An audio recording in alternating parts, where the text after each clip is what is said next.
신종 코로나 바이러스 감염증과 관련된 내용 전문가와 자세히 저희가 짚어보는 시간 마련했습니다. 김정기 고려대 약학대학 교수님과 함께하겠습니다. 교수님 어서 오세요. 네, 안녕하세요.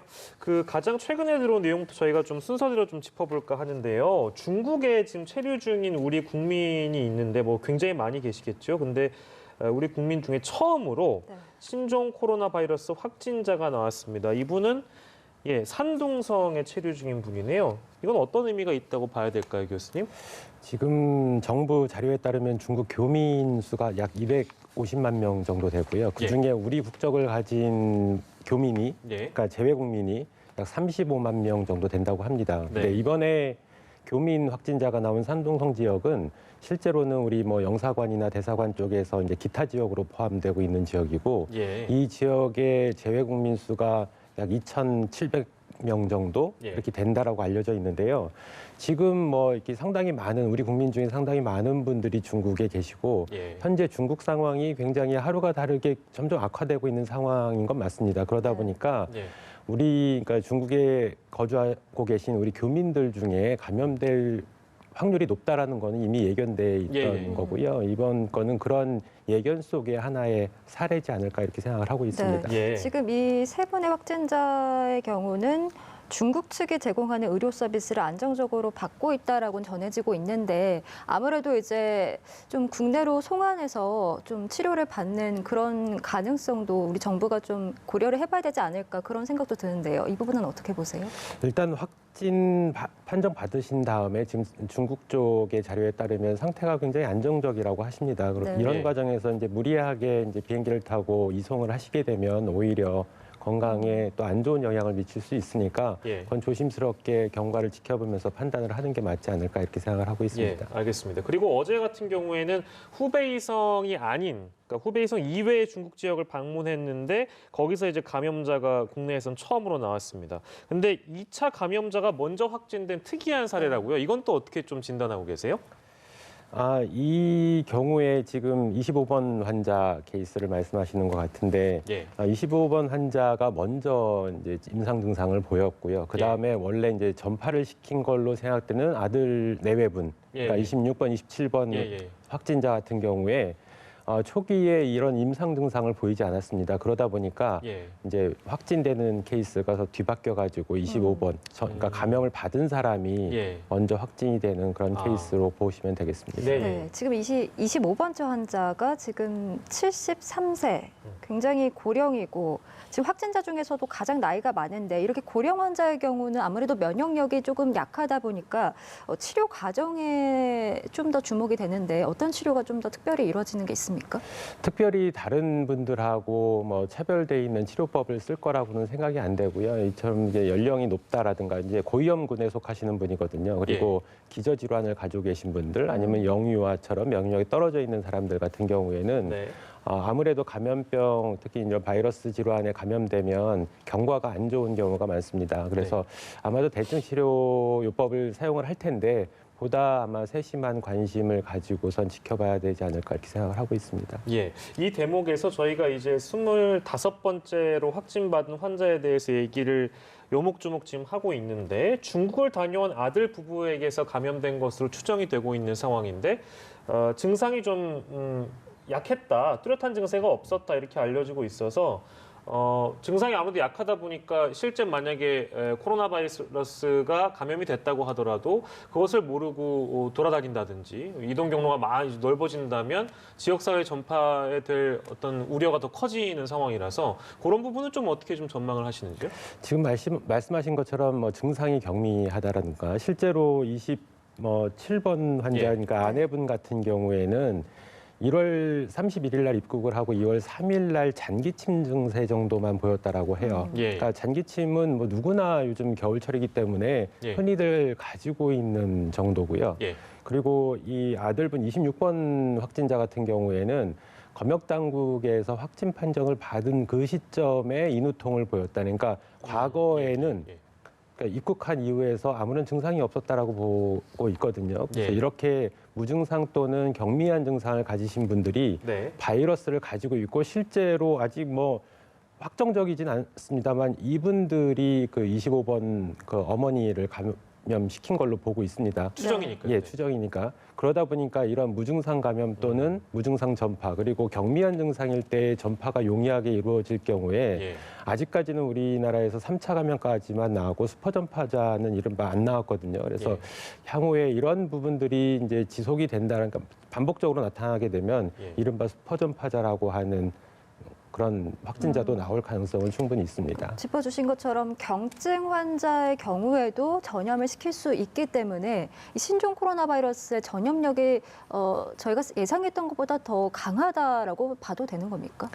이 그 경증이나 아니면 무증상일 때 전파를 시킨다라고 그래서 전파력이 세다 이렇게 보기에는 다소 좀 무리는 있습니다. 그러니까 예. 지금 보면 과거 메르스 때는 이른바 슈퍼 전파자가 여러 명이 나왔었거든요. 예. 그 경우에는 보통 증상이 심하다 보니까 기침이나 재채기 증상이 굉장히 심했습니다. 그러다 네. 보니까 이 안쪽 기관지나 호흡기 쪽에 있었던 바이러스가 굉장히 많은 양이 나오면서 이른바 슈퍼 전파자가 나온 거고요. 예. 아직 과학적으로는 검증은 안 됐습니다만 제가 보기에는 이 신종 코로나 같은 경우에는 뭐 하부 호흡기, 그러니까 폐렴을 일으키기도 하지만 상부 호흡기 쪽 상기도에서도 용이하게 증식을 하는 걸로 보여요. 예. 그러니까 이러한 특성이 일정 부분 이제 케이스 바이 케이스, 그러니까 그 경우 사례에 따라서 예. 이렇게 경미한 증상이나 무증상일 때 전파를 시키지 않나 이렇게 생각이 되고 있습니다. 경증 상태임에도 불구하고 전파력이 굉장히 강하다라고 우리가 단정 지을 수는 없는데 보통 우리가 이제 그 바이러스에 대한 어떤 기본적인 공식을 따르자면 증상이 중한 사람들, 그러니까 기침을 굉장히 심하게 한다든지 폐렴을 앓고 있다든지 이런 경우에 바이러스 활동이 더 왕성하다고 볼 수 있는 거기 때문에 그런 경우는 전파력이 강하다고 당연히 볼 수 있는 그런 기본 공식은 성립되는데 지금 이건 신종이라 가지고 아직은 단정짓기 좀 어렵다는 말씀 좀 들리네요. 맞습니까? 네, 신종이라 아직까지 과학적으로 입증할 수 있는 시간이 채 없었습니다. 이제 뭐 예. 발생한 지 이제 채 2달 정도밖에 안 됐기 때문에 네. 그 사이에 이제 과학적인 검증이 이루어지진 않았지만 전파시키는 양상이나 이런 거를 근거로 해서 봤을 때에는 아마 이 상기도 쪽에서 증식을 비교적 용이하게 하는 것 같고 그러다 보니까 예. 기침이나 재채기를 통해서 이렇게 나오는 호흡기 분비물뿐만 아니라 예. 뭐 우리가 흔히 있는 침이나 아니면 예. 콧물이나 이런 데에도 바이러스 입자가 있어서 전파를 시키지 않나 이렇게 생각이 됩니다. 네. 예.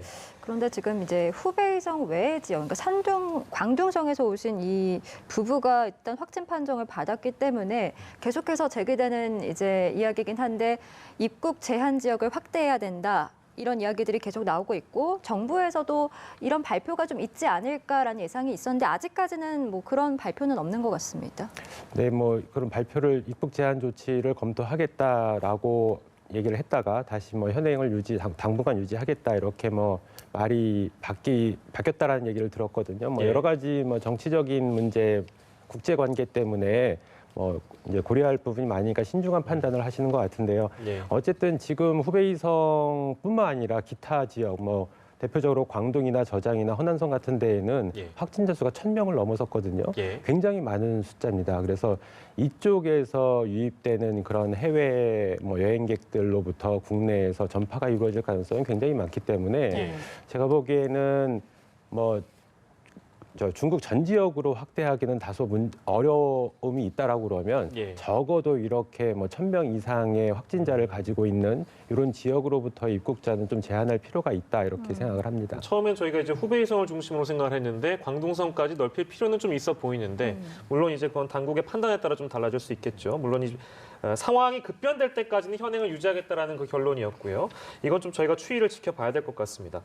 그 중국에서요, 이 그 에어로졸 통한 전파도 가능하다라는 얘기가 나와서 교수님께서는 이 주장에 대해서는 어떻게 좀 바라보고 계세요? 현재 이 신종 코로나에 대한 정보들이 대부분 다 중국에서 나오고 있고 예. 네. 그리고 실제로 임상 소견들이 그쪽에 많은 정보를 가지고 있는 건 맞습니다. 근데 일부에서 이제 에어로졸 전파라는 게 우리 흔히 얘기하는 공기 전파를 얘기하는 거거든요. 네. 그래서 공기 전파는 물방울 입자가 5마이크로 미만인 예. 그런 입자에 바이러스가 묻어서 비교적 멀리 뭐 예. 10m 또는 그 이상까지 날아가는 그런 경우를 공기 전파라고 얘기를 하고요. 예. 반대로 비말 전파라고 하는 거는 직경이 5마이크로미터 이상의 입자에서 묻었다가 예. 보통은 날아가는 거리가 뭐 1m 정도 보고 있고요. 최대 예. 2m까지 보고 있는데 네. 예. 어쨌든 코로나 바이러스 중에 사스 코로나 바이러스 같은 경우에는 주된 요인, 전파 요인이 비말 접촉이라고 되어 있습니다. 예. 근데 공식적으로 공기 전파도 가능은 하다 이렇게 나와 있고요. 메르스 같은 경우에는 예. 논란의 여지가 있습니다. 아직까지 전문가들 사이에서. 근데 예, 예. 신종 코로나 같은 경우에는 아직까지 말씀드린 것처럼 과학적인 어떤 자료가 많이 없고요. 근데 제 개인적인 소견으로는 현재의 전파 양상, 적어도 중국 상황은 저희가 알 수가 없고 우리나라의 경우에는 이 전파 양상을 보면 예. 공기 전파의 양상은 띄고 있지 않는 걸로 보입니다. 그래서 비말 접촉에 의해서만 예. 이루어지는 게 아닌가라고 생각이 되는데 예. 향후에 이 공기 전파가 가능한지는 여러 가지 동물 실험이나 이런 것들에서 입증이 가능하거든요. 그래서 네. 이건 추후 나중에 밝혀질 문제라고 생각합니다. 예. 네, 공비 전파 가능성에 대해서는 추후에 조금 더 연구가 필요하다는 말씀을 해주셨고 치사율 얘기도 해보고 싶은데 뭐 기존의 사스가 치사율이 한 10% 정도다라고 WHO가 발표를 했었는데 지금 코로나와 관련해서는 2% 미만이 될 것이다라는 좀 비교적 낙관적인 전망을 내놨습니다. 그렇다면 이 정도의 치사율이라는 것은 그전에 우리가 흔히 알는 뭐 독감의 치사율과 좀 비슷한 수준입니까? 이 한 가지 예를 들면 100년 전에 1918년에서 19년 겨울철에 스페인 독감이라고 하는 게 유행을 했거든요. 예. 그러니까 독감 중에서 가장 악명 높은 그 팬데믹, 그러니까 전세적인 대유행을 일으킨 예. 이때 이 스페인 독감 때문에 사망한 사람 추정치가 전 세계적으로 5천만 명에서 1억 명까지 보고 있어요. 네. 그때의 이 스페인 독감의 치사율이 2%에서 3%로 보고 있습니다. 예. 그러니까 비교해 보면 지금 신종 코로나가 만약에 2%다. 예. 그러면 어마어마한 거겠죠. 어마어마하다는 거를 예견을 할 수 있습니다. 왜냐하면 최근에 뭐 사스든 메르스든 이렇게 굉장히 이제 무서운 뭐 병원성을 가진 전염병이 돌기 때문에 우리가 상대적으로 인식이 낮아 있는 거지 네. 실제로 2%면 굉장히 높은 치사율이고요. 예. 근데 한 가지 중국이나 우리나라 보건당국에서 얘기하는 게 지금 이 사망률이 뭐 허수다 이런 얘기는 있습니다. 왜냐하면 지금 후베이성 부분에 워낙에 그 사망자 수가 많다 보니까 이게 감안돼서 2% 정도를 보이는 거고 예. 실제 후베이성 지역을 빼면 이거보다 예. 훨씬 낮다 이렇게 보고 있는데 예. 뭐 중국 2월 4일자 중국에서 보고한 자료에 따르면 후베이성을 제외한 경우에 0.16%의 치사율이다 이렇게 얘기를 하고 있는데 예. 제가 2월 8일자 확진자 수를 가지고 계산을 해보니까 예. 약 0.25% 정도 나옵니다. 후베이성을 제외하면. 예. 근데 우리가 과거 2009년에 신종플루 같은 경우에 치사율이 0.07%로 보고 있거든요. 예. 네. 그럼 2009년에 우리가 신종플루를 이렇게 치사율이 높지 않기 때문에 무시해도 되는 질병으로 봤느냐? 예. 이 질문을 생각을 하면 예. 현재의 신종 코로나에 대한 답이 나오지 않을까 이렇게 생각을 하고 있습니다. 예, 알겠습니다.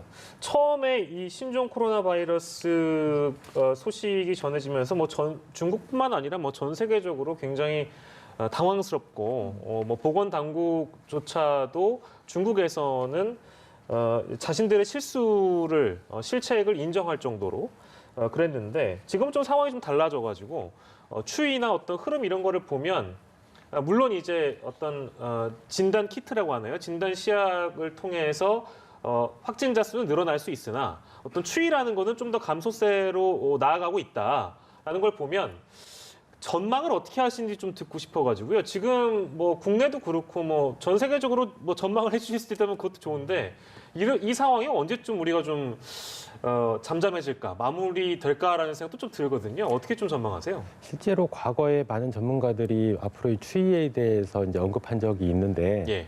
어느 누구도 그거에 대해서 단언적으로 얘기하기는 굉장히 어려운 문제입니다. 근데 제가 보기에는 아마 현재 중국에서의 확산세를 보면 적어도 중국에서는 한 봄 정도의 보통 봄까지는 우리가 피크라고 얘기를 하는데 예. 최고치를 찍었다가 예. 그 다음에 아마 여름까지는 이 흐름이 가지 않을까. 그러니까 줄어들면서 여름까지는 현재의 이런 신종 코로나 사태가 예. 이어지지 않을까 조심스럽게 예견을 하고요. 예. 우리나라 같은 경우에는 중국하고 굉장히 밀접하게 맞물려 있습니다. 그러다 보니까 예. 중국에서 유입되는 사람들이 있는 한 예. 우리나라에서도 산발적으로 발생을 할 거다. 예. 다만 지역사회 감염, 특히 본격적인 지역사회 감염을 어떻게 차단하느냐, 이게 우리나라에서는 관건이 아닐까 이렇게 생각을 하고 있습니다. 네. 예.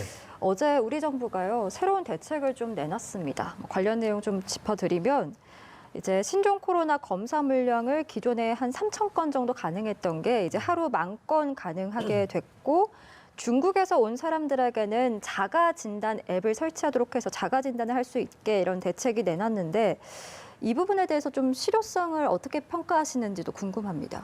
물론 진단 키트 이제 지금 뭐 6시간 내에 진단할 수 있는 진단 키트가 일선 그러니까 지역에도 보급이 되고 뭐 최대 물량이 하루 10,000건까지 확보할 수 있다 이렇게 얘기를 하는데 진단 키트가 널리 보급되는 거는 좋은 방향이라고 봅니다. 왜냐하면 지금 신종 코로나의 증상들이 일반적인 감기나 독감하고 매우 유사하거든요. 그러다 보니까 실제로 신종 코로나에 걸렸음에도 불구하고 감기나 독감이라고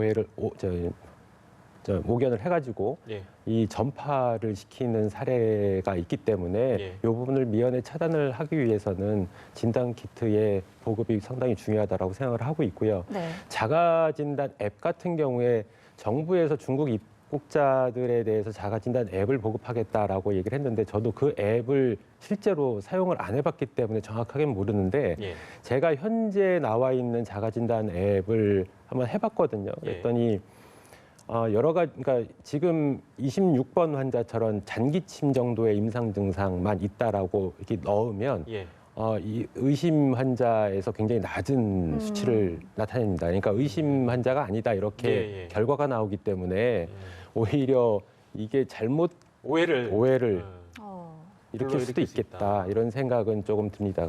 예, 알겠습니다. 저희 뭐 이제 나오시는 전문가 분들마다 저희가 마지막으로 늘 드리는 질문인데 오늘 같은 경우에는 확진자 추가 소식이 없었고 퇴원자에 대한 이제 나아지고 있다, 퇴원에 대한 가능성이 열려 있는 그런 반가운 소식들이 일단 들리고 있어서 지금까지는 좀 상황이 괜찮은 것 같습니다. 근데 전문가로서 그래도 나 이 지점은 조금 우려된다 하는 지점이 있다면 지금 상황에서 어떤 점이 조금 걱정되시고 뭐 만약의 상황 뭐 최악을 가정하셔도 좋고요. 어떤 지점이 좀 우려가 되시는지요?